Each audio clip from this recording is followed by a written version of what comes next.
Boa tarde, companheiros e companheiras, telespectadores da Causa Operária TV. Estamos de volta com mais um programa da Juventude Revolucionária, seu programa semanal, organizado pela AJR, a Aliança da Juventude Revolucionária, juventude aí do Partido da Causa Operária.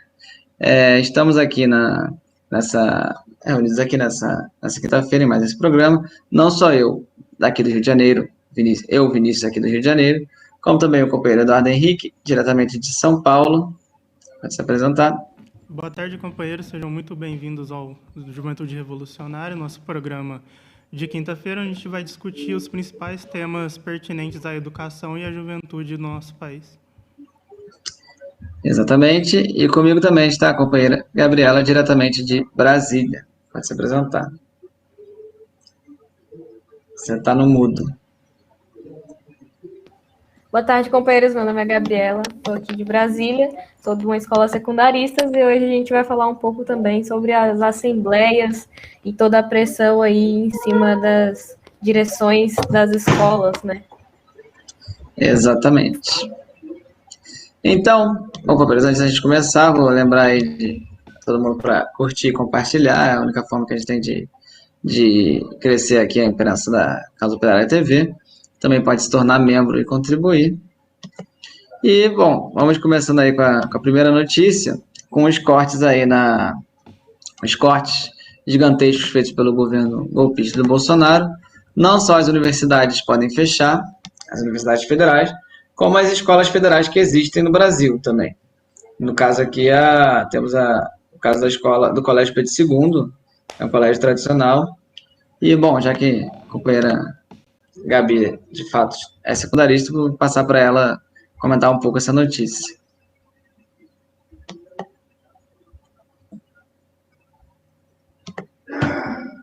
Bom, então, companheiros, como a gente já vem discutindo já há algum tempo, o governo, ele lucra muito, bilhões de reais aí com a abertura das escolas, né? Então, com o fechamento das escolas em meio à pandemia, que não é nada lucrativo aí para eles tentam aí de diversas maneiras reabrir as escolas, independente com ou sem vacina, e até porque com as escolas fechadas eles precisam aí de alguma forma dar um suporte para os alunos, então eles acabam gastando mais com os alunos também, como é o caso aí de diversas escolas. Então, além deles estarem cortando, né, todo o orçamento das universidades, dos institutos federais, militarizando as escolas, por exemplo, eu recebi um número que não é de nenhum site, mas de companheiros que eu conheço, que as escolas daqui do Goiás já tem 60 escolas militarizadas e já tem mais ou menos um número aproximado de 10 escolas no DF militarizadas também. Então, além de escolas serem militarizadas e os institutos federais tendo diversos cortes, aí os alunos não estão recebendo mais os auxílios, né? Muitos alunos das escolas secundaristas só têm o auxílio para poder aí ter o que comer, muitos pais não têm emprego e tudo, e a família muitas vezes é grande, é uma família de mais de 5 pessoas. As universidades também não ficam para trás, né?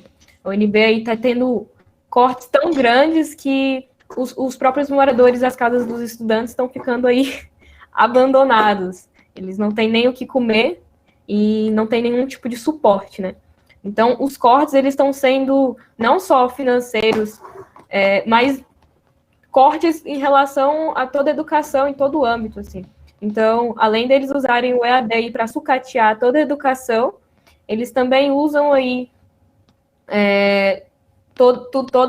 todas as maneiras que eles podem para conseguir aí voltar com as aulas, né? Inclusive, até mesmo conseguir a vacina para os professores e não para os estudantes, para assim eles conseguirem reabrir as escolas sem que tenham aí mobilizações ou greves, porque greves para os alunos é mais difícil, eles conseguem reter mais os alunos e oprimir mais a juventude, né?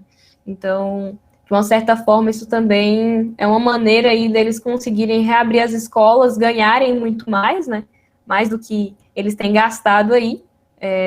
E também tem diversos casos aí de escolas, não só os alunos não só perdendo aí todo o seu auxílio, mas eles aumentando o número de matérias, eles por exemplo, no caso dos alunos da UNB, eles não estão recebendo nem marmita para poder comer. Então, assim, é uma situação absurda, né? E, por exemplo, uma matéria que eu vi, o mesmo tanto do 20% a menos do orçamento atual da maioria das universidades, ele é menor do que o de 2014, sendo que atualmente o número de escolas, de universidades e institutos federais é o dobro. Ou seja, o número de escolas e universidades aumentaram, porém, os cortes triplicaram, né? Então, eles cortam todo o orçamento, mesmo tendo mais alunos, mesmo tendo mais escolas, e assim eles conseguem aí sucatear, acabar com a educação de vez, e não só promover aí o fechamento de diversas escolas que não tem como se sustentar, não tem como aí pagar os funcionários, não tem como, enfim, manter de portas abertas, mas também militarizar aí a maior parte das escolas, que é o plano deles, né? Exatamente. Bom, queria comentar também sobre o caso aí recorrente que, na verdade, Deus iniciou essa conversa, que foi a questão da FRJ, né? A gente viu aí o corte que ameaçou fechar a FRJ daqui a 2 meses, e tivemos aí uma grandes mobilizações em torno disso, tivemos aí um retorno aí do movimento estudantil se iniciando com esse caso. E bom, como a gente noticiou no último programa, tiveram aí ao invés de fato aí iniciar uma luta, ser travada uma luta pelos alunos, a gente até vai comentar sobre isso no ponto sobre as assembleias, né? Mas travar uma luta dos alunos, dos professores, dos técnicos, né? Em defesa da FRJ, foi formada aí uma vaquinha para preservar o FRJ, que é uma coisa um tanto ridícula, né? Porque o dever aí de preservar o FRJ é do governo federal, e não aí de qualquer grupo aí menor que não vai conseguir. É que nem a questão da mesma forma que a questão da alimentação, né? Que você consegue dar um pequeno auxílio se organizando e juntando e comprando alimentos, fazendo vaquinhas para comprar alimentos para a população. A única forma de fato, você alimentar a população é por meio da entrada do governo aí. E o que aconteceu? Bom, o exemplo está claro, né? Levantaram 6 milhões para a universidade. Só que, né, só o governo Bolsonaro aí recentemente liberou 152 milhões para a UFRJ, que é pouco ainda, né?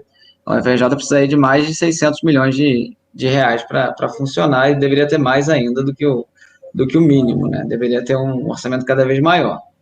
E aí essa vaquinha arrecadou 6 milhões, mostrando que é uma coisa ridícula, né? Que aderir a essa política é uma capitulação que está sendo feita, que no final vai levar à destruição da FRJ.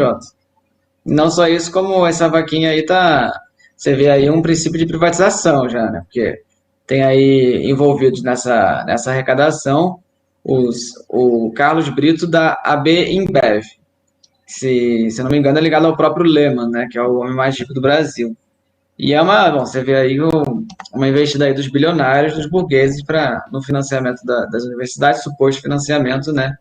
Que é mais uma prova aí das tentativas de privatização que vão vir com a destruição dessas universidades, né?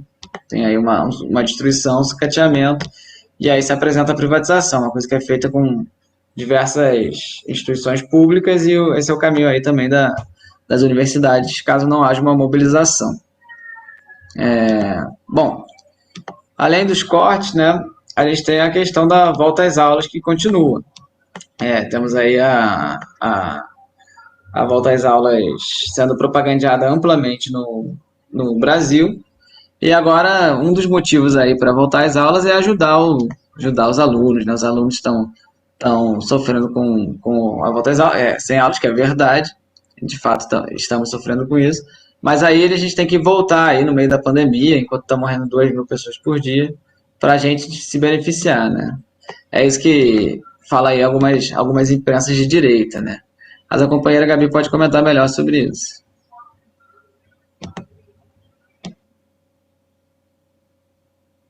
Bom, companheiros, eu tenho aqui uns dados muito interessantes para trazer, que nos relatam que as escolas fechadas devem levar a uma perda de renda de 700 bilhões. Então, assim, não é pouco dinheiro, né? É um 1/10 do PIB do país. Então, assim, as escolas, elas movem muito, mas muito dinheiro mesmo. E mostram aqui também, né, que no segundo semestre, a previsão é de chegar de 1,5 trilhões, né, no fim de 2021. Então, assim, eles não estão lucrando, né, com esse ensino EAD, embora seja ótimo para eles sucatearem a educação, porém, eles precisam reabrir as escolas. Então, o intuito é que permaneça-se o EAD pelos restos do ano, porém, com as escolas abertas, né? Ou seja, eles sucatiam a educação e ainda conseguem aí lucrar com tudo isso, né? Eu estou vendo aqui que o prejuízo, ele pode ser ainda maior em 2021. Então, assim, é um dos piores anos aí, está se avaliando ser um dos piores anos de perda para eles nesse sentido, e é um dos motivos aí que eles querem reabrir, como eu já estava comentando lá no início também.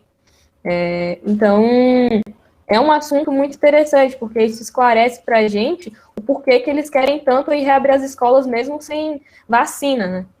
Independente de com vacina, sem vacina. E, na verdade, tem muitas escolas que já estão abertas, né? No Goiás, a maioria das escolas particulares, elas já estão abertas para ensino infantil e ensino médio também. A minha escola não está aberta, porque é do governo, mas eles já tentaram fazer isso ano passado, ano retrasado, e aí teve a ameaça de mobilização, né? E aí eu acho que eles deram uma segurada, mas de qualquer forma já ameaçaram reabrir mesmo sem vacina, né? Então é uma situação complicada e que traz para a gente quanto estudante, quanto população, que a gente tem que se mobilizar. Não é só se mobilizar só contra o fechamento das universidades, não só contra o sucateamento e os cortes, mas também pela vacina, a vacina para todo mundo. Não vale o governo fingir que está fazendo alguma coisa, dar a vacina aí para pouca gente, mostrar na mídia e fingir que está fazendo alguma coisa, né? E, na verdade, o que acontece de fato não é isso, né? Os alunos aí estão saindo para trabalhar, a população está saindo para trabalhar. Então, a gente tem que lutar não só para que a gente consiga, de fato, mobilizar todos os estudantes em prol da educação, né, do Brasil, mas também pela vacina para todos. E vacina tem que ser agora, né? Não é para amanhã. A gente já deveria estar com a vacina, né? Já deveríamos ter a vacina aí. Então, traz várias questões aí muito importantes das mobilizações estudantis no Brasil. Não só no Brasil, mas em todo lugar. E está vindo muito à tona, né? Porque os estudantes, eles estão vendo, estão sentindo na pele o EAD, e eles estão aí já se mobilizando, né? O dia 29 de maio, que vamos comentar mais para frente, mostrou muito isso também. É isso mesmo. E eu acho que a gente tem que destacar aí o caráter dessa campanha, que é um caráter internacional que vem diretamente do imperialismo, né? Dos bancos que pressionam aí para eles não terem esses enormes prejuízos que a companheira Gabriela citou, né? A gente vê aí uma campanha do própria OCDE, que é a organização aí dos países imperialistas, né? Dos países ricos, que fala aí que a América Latina está muito atrás, né? Tem ainda muitos estudantes que não voltaram às aulas, como se fosse uma coisa ruim, né? Aqui na América Latina, que eu saiba, é um dos centros do mundo do Covid, e eles estão falando, os estudantes não voltaram às aulas ainda, que coisa negativa, algo que não faz o mínimo sentido, né? No Brasil, por exemplo, são 50 milhões de estudantes que estariam aí todos de segunda a sexta indo às aulas, se tivessem todos tendo aula hoje em dia, é uma coisa que afetaria drasticamente a questão do Covid. E a gente também vê aí a propaganda do Forbes, né? A revista aí dos bilionários, falando que o lockdown, que na verdade ele usa a palavra lockdown, mas o que ele quer dizer é justamente o isolamento aí da juventude vai afetar muito aí as crianças e os adolescentes em idade escolar, indicando aí também uma pressão para a reabertura das escolas, né? Que é uma coisa muito importante. A gente precisa entender que essa pressão ela vem não só da burguesia brasileira, mas vem dos grandes banqueiros, dos grandes monopólios imperialistas, que pressionam aí para a economia voltar desde o início da pandemia que estão dispostos aí a matar milhões de pessoas, como eles de fato estão fazendo aí, né? A gente vê milhares de pessoas morrendo todos os dias e no final vão ter aí milhões de assassinatos da pandemia apenas porque querem manter os lucros aí dessas empresas. Mas, bom, a questão da volta às aulas é uma questão que a gente comentou bastante, né? E temos muita coisa para falar. Então, eu queria entrar agora iniciar a nossa relação com o movimento estudantil, né? Nossa polêmica com o movimento estudantil. Mas primeiro falar de um caso da Unesp, sobre uma festa que aconteceu. Passar a palavra para o companheiro Eduardo comentar sobre esse caso. Bom, basicamente, o que aconteceu foi que dia 29, o último dia 29, agora o último sábado, uma república de estudantes da Unesp de Rio Preto fizeram uma festa. Nessa festa gravaram vídeos que chegaram na mão da reitoria da universidade, que manifestou o repúdio à situação e tudo mais. Mas não obstante a posição da reitoria da universidade, que inclusive está mantendo a universidade fechada, dando as aulas por EAD, elas disseram a reitoria disse através de nota, inclusive, que está respeitando todos os protocolos sanitários, só realizando atividades essenciais, ou seja, abandonaram os alunos fingindo que estão ensinando alguma coisa através do EAD. Mas essa é uma posição que é compreensível da reitoria, porque a gente sabe como funciona. Mas a parte interessante da coisa é que o próprio movimento estudantil da Unesp começou a agir conjuntamente com a reitoria da faculdade para identificar os alunos que participaram dessa festa e manifestaram repúdio, como movimento estudantil, a essa situação. Ou seja, o movimento estudantil que está com as portas fechadas, que devia estar lutando pela vacinação dos alunos, pela vacinação dos professores, para que a gente possa ter um retorno seguro aí para as aulas e os alunos não percam o tempo deles fingindo que estão aprendendo alguma coisa com EAD, se transformou num mecanismo aí de repressão e identificação de alunos subversivos, digamos, entre aspas. E é uma situação muito interessante. O companheiro Vinícius ele consegue completar melhor essa questão do movimento estudantil e como que as coisas estão acontecendo de uma maneira muito, muito estranha.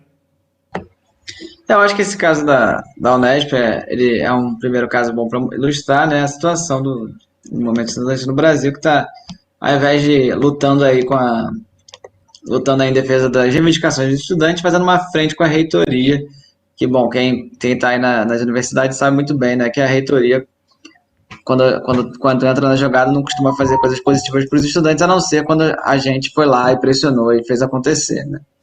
Mas a gente tem o caso da Unesp é um peixe pequeno aí, comparado com o que vai vir pela frente. Vocês já viram até pela própria manchete do programa, né, que a gente vai falar sobre a UNE, a maior organização dos estudantes do Brasil. Mas antes, para entender o que está acontecendo aí na UNE e as assembleias estudantis que aconteceram aí nas principais universidades do Brasil, a gente tem que falar aí da mobilização dos estudantes, né? Que estivemos nas ruas em massa no dia 29. E aí eu queria que os companheiros comentassem um pouco sobre as manifestações que aconteceram. Bom, vamos começar por Brasília, né? A companheira Gabi podia falar um pouco lá do Atos de Brasília. Então, eu fiquei até animada aqui, porque o sucesso dos atos foram incríveis. Eu fiquei muito feliz, eu pessoalmente fiquei muito feliz. Acho que em Brasília foi um grande sucesso, assim. Para mim, que participou do 1º de maio e dos demais atos, a gente viu que o número de pessoas era realmente pequeno, até porque era só o PCO nas ruas, né? Vale lembrar disso. E aí, no dia 29, que estava todo mundo, a gente fez uma passeata da Praça Zumbi dos Palmares até onde já se encontravam o pessoal para ir em sentido Esplanada, né? A gente foi levando a bateria, a gente abriu o espaço, né? Inclusive o trânsito parou nesse momento, a bateria Zumbi dos Palmares passou, com um bloco vermelho todo atrás, foi uma coisa linda, sensacional. E aí a gente encontrou uma quantidade gigantesca, assim, de pessoas, tinha umas faixas enormes, assim, tinha uma barreira da polícia, mas tiraram os nossos mastros, né, Vale lembrar isso. A polícia estava lá, obviamente, que não era para proteger a gente. A gente geralmente fala isso. Mas foi um grande sucesso, assim, porque a gente só via jovens que, inclusive, de organizações que a gente achava que nem existiam mais, né? De tanto que o pessoal ficou em casa, levaram tanto a sério esse negócio de ficar em casa que sumiram, né? O pessoal não estava aparecendo mais. E nesse ato a gente conseguiu ver muitas organizações. Tinham outras baterias, né? De outras organizações, inclusive. Tinham muitos jovens, não só no nosso bloco, no Bloco Vermelho, mas também nos demais blocos de outras organizações. Assim, eu acho que da maior parte da galera que estava ali, a maior parte eram estudantes, assim. Eram estudantes ali que, inclusive, compraram os nossos jornais, estavam próximos da nossa política. A gente teve alguns casos aí que a gente vai comentar mais para frente nas matérias, no ato e tudo, das direções de algumas organizações estudantis, mas vale muito lembrar que esses estudantes estavam saindo com posicionamentos firmes de que iriam continuar nas ruas, iam permanecer nas ruas, iam reorganizar, no caso, organizar aí todo o movimento estudantil, porque a galera sentiu aí na pele, na pandemia, o que é não fazer uma mobilização, não estar aí na frente de uma mobilização estudantil, né? A galera tá perdendo auxílio, a galera tá fazendo EAD obrigada, tá tendo diversos outros problemas. E essa galera tava lá reivindicando tudo isso. Tava lá junto com a gente, gritando fora Bolsonaro, gritando vacina já para todos, enfim. Então, assim, o balanço do ato daqui de Brasília é que ele foi muito bom. Inclusive, vale lembrar que esse ato nem foi tão bem convocado assim, então vemos aí o grande poder das mobilizações na rua e o quão a gente ainda pode, quanto de alunos e pessoas e grupos a gente ainda pode levar para a SUS se a gente fizer uma ampla convocação aí, não só dos comitês de luta, mas de todas as demais organizações. Opa, acho que eu dei uma travadinha, espero que estejam me ouvindo. Bom, queria que o companheiro Eduardo Henrique também falasse um pouco sobre o ato de São Paulo e destacasse também a presença da juventude, né, que acho que foi uma grande parcela do ato, né? Realmente, o balanço aqui de São Paulo ele é interessante porque foi o maior ato do Brasil, aconteceu aqui em São Paulo, a maior concentração, né, no caso, e era só jovens, basicamente, a juventude em peso. Também, claro, a juventude ela tem um caráter mais combativo, um caráter mais disposto do que normalmente se espera de pessoas mais velhas, mas é muito interessante ver que era maciço. Para onde você olhava, tinha jovem, tinha secundarista, tinha até bastante crianças no ato. E é muito importante também destacar o caráter dos comitês de luta do PCO, que, principalmente o Comitê de Luta Estudantil, que fez uma divulgação bem grande do ato e conseguiu levar bastante gente. O ato ele tinha o DNA do PCO, o ato a gente levou uma faixa de 50 metros lá, então todas as fotos que forem procurar na internet vai ter a faixa enorme do PCO, independente do ângulo que apareça. E é importante destacar que a juventude que fez a mobilização acontecer, que participou e que deu peso para a mobilização, ela é a vanguarda revolucionária de qualquer reivindicação que a gente possa querer fazer. E é importante destacar isso por uma simples questão de valorizar a importância de você ser jovem, a importância de você estar disposto, a importância de você sair na rua para reivindicar que seu pai, que sua mãe, que seus amigos possam ser vacinados, que vocês possam ter uma educação de qualidade, e é através das ruas que se reivindica isso. Não adianta depender de organização estudantil que está com as portas fechadas, não adianta depender de ninguém, a não ser da sua própria organização e da sua própria disposição. E eu passo de volta para o companheiro Vinícius para complementar com o ato do Rio. Queria falar também do Rio de Janeiro, né, que foi aí dos grandes atos aqui do Brasil. A gente teve uma presença muito destacada da juventude, e é bom lembrar, né, que a JR, a Juventude do PCO, que basicamente foi a linha de frente, tanto da organização do 1º de maio, né, que foi o ato que tornou possível aí essa mobilização do dia 29, né, que quebrou a paralisia, quanto agora na mobilização no dia 29. Primeiro que, durante a preparação do ato, que a gente fez diversas atividades, nós da JR, nós estávamos lá não só mobilizando a juventude, como a gente agrupava até os setores mais velhos em torno da gente, né, fazendo as atividades, mostrando aí que, de fato, a juventude assume um papel de vanguarda no movimento. E quando a gente estava lá no ato, tocando na bateria, pelo menos eu estava na bateria, a gente estava no nosso bloco vermelho, foi um ato assim, foi muito bom, foi semelhante aí como a companheira Gabi falou.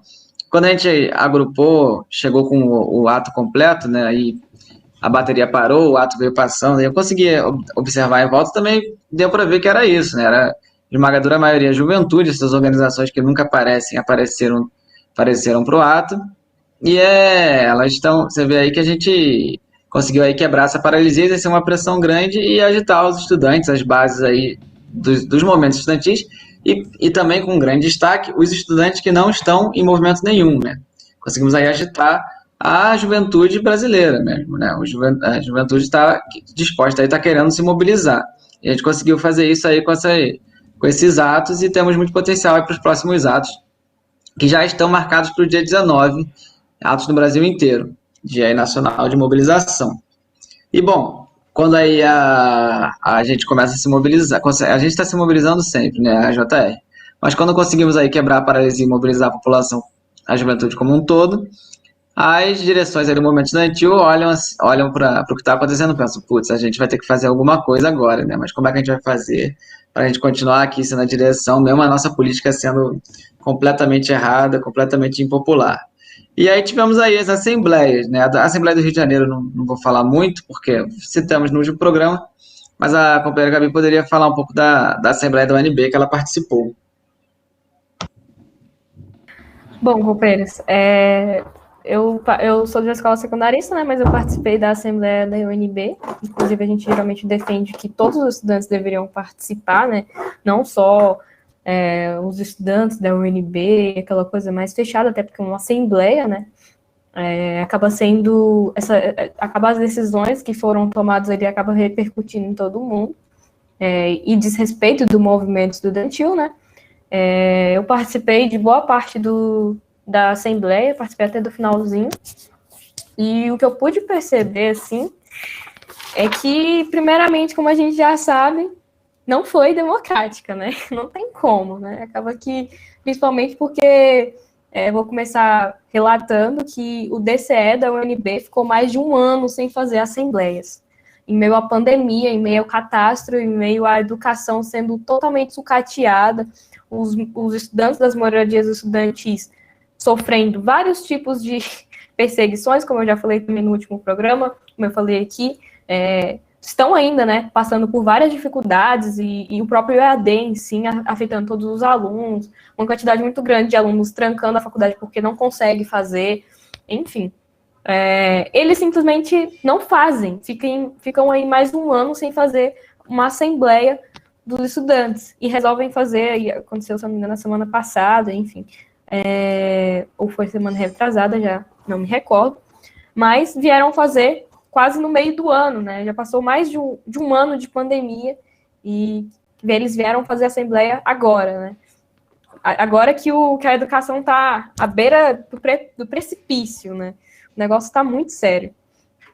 E o que eu pude perceber, assim, da Assembleia é que ela só foi um pouco mais democrática porque ainda tinham chats que as pessoas estavam livres para escrever e falar o que elas quiserem.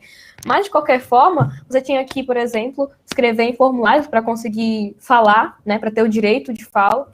O seu direito de fala o tempo não era cumprido, você tinha um tempo limite, você passava daquilo, eles te cortavam, eles queriam passar por cima de você, quando muitas vezes eu vi também, muitos momentos, assim, quando o pessoal chegava lá no final da reunião para discutir as resoluções, por exemplo, a galera tinha muitas perguntas, a galera não estava entendendo muito o que estava acontecendo, como é que tinha que votar, o que eles estavam votando, uma coisa super desorganizada.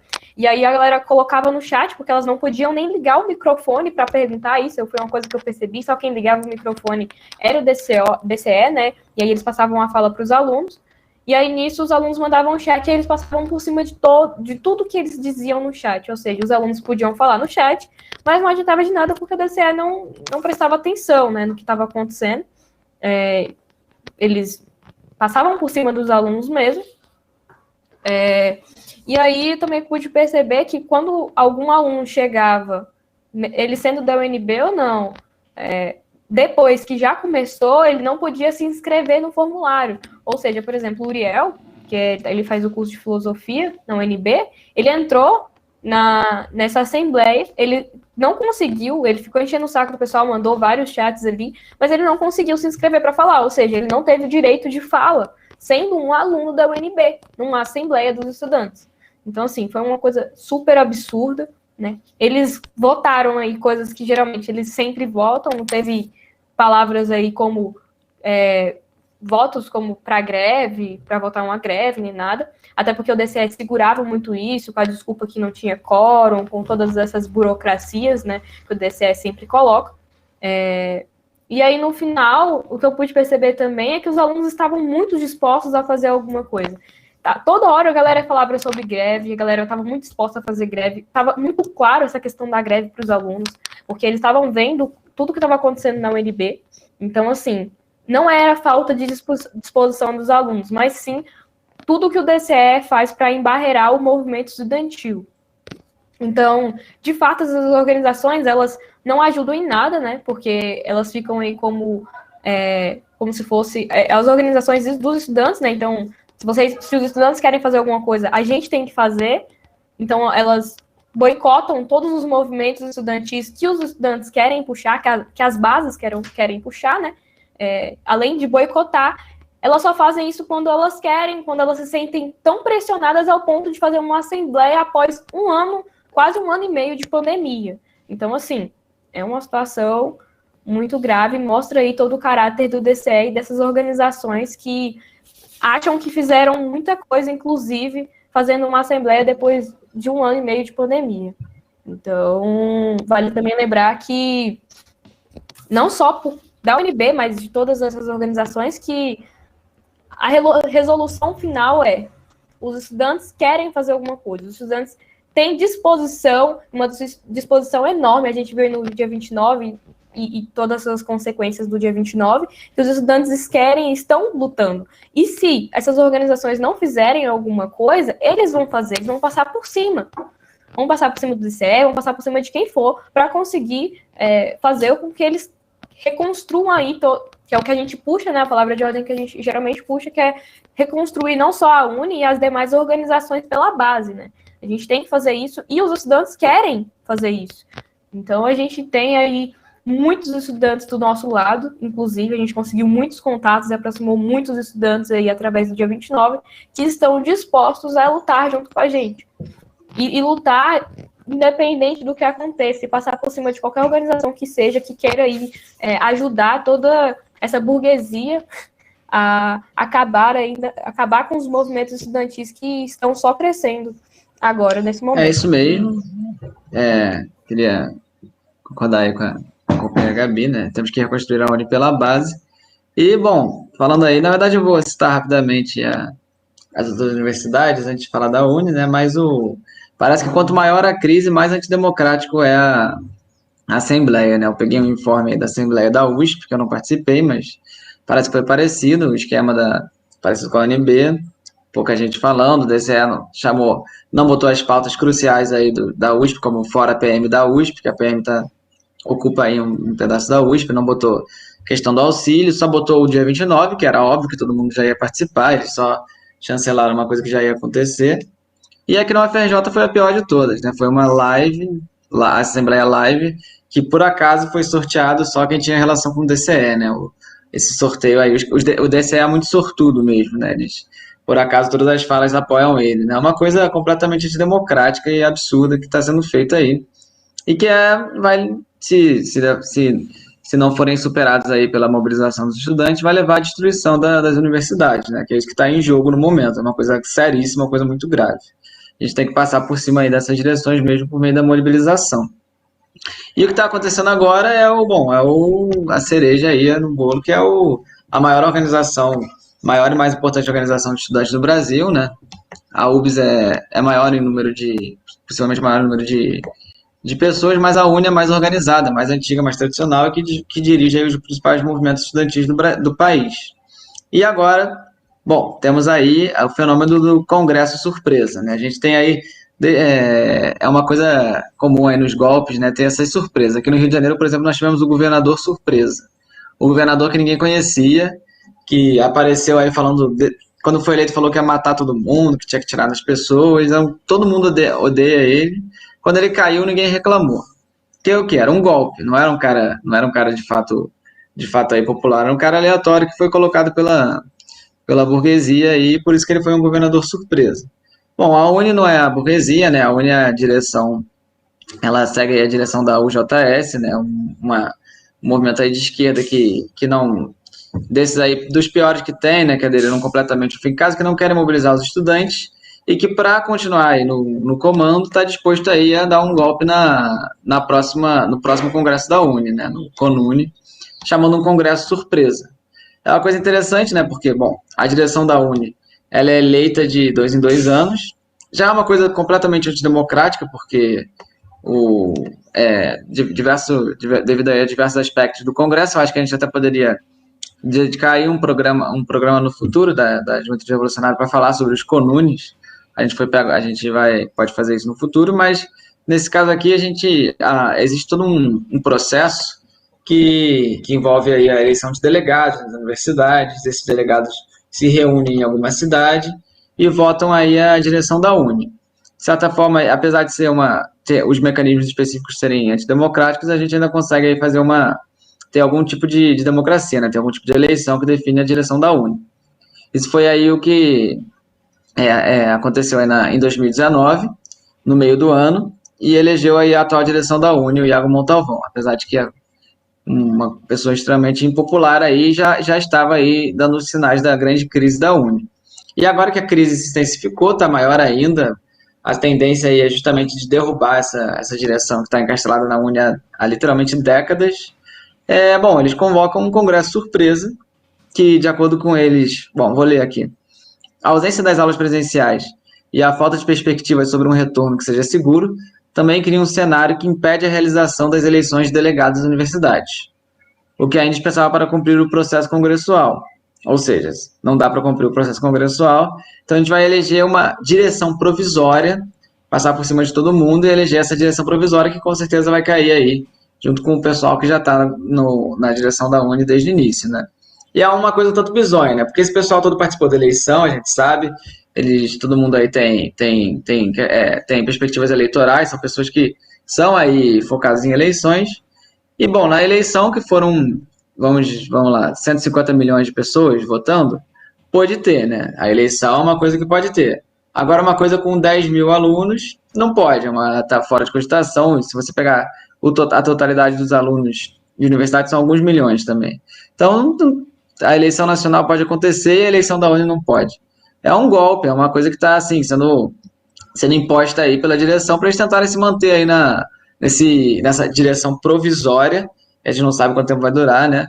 Por mais 2 anos se deixar, até o fim da pandemia, que a gente também não sabe quando vai acabar, né? Que não tem vacina, e estão passando aí por cima. A gente vê aí é uma coisa muito importante, que é o seguinte, isso mostra a fraqueza aí do movimento estudantil, né?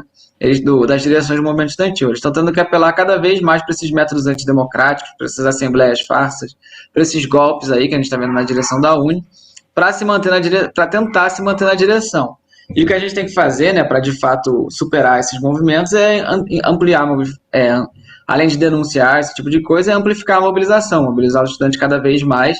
E, bom, no caso da UNE, temos que reconstruir a UNE pela base, né? Como já foi citado aqui, temos que aí lutar para que, de fato, haja aí, um congresso da UNE democrático que envolva aí a maior parte dos estudantes e que que torne a UNE uma organização que, de fato, luta, né? Porque a gente tem visto nos últimos anos é que a UNE aparece quando já existe algum movimento, quando já existe alguma coisa acontecendo, eles aparecem lá para afirmarem que estão fazendo alguma coisa, né? Mas não é uma organização de luta dos estudantes, é uma organização burocrática que está aí, em geral, levando adiante pautas que não são as pautas dos estudantes, né? Por exemplo, eles defenderam o EAD e estavam coniventes aí com a política de volta às aulas, que são duas coisas completamente absurdas. Então temos aí, né, a crise a crise aí nas direções do movimento estudantil, a crise na Uni, e temos que aproveitar esse momento, né, que é um momento de mobilização, que as pessoas estão se sentindo super desconfortáveis, e nós, né, a juventude revolucionária, a gente deu para ver aqui no momento, se sente super bem, né? O pessoal aqui, quando foi falar dos atos, abriu um sorriso na cara, ficou super feliz, porque nós gostamos de mobilização, é isso que a gente quer fazer.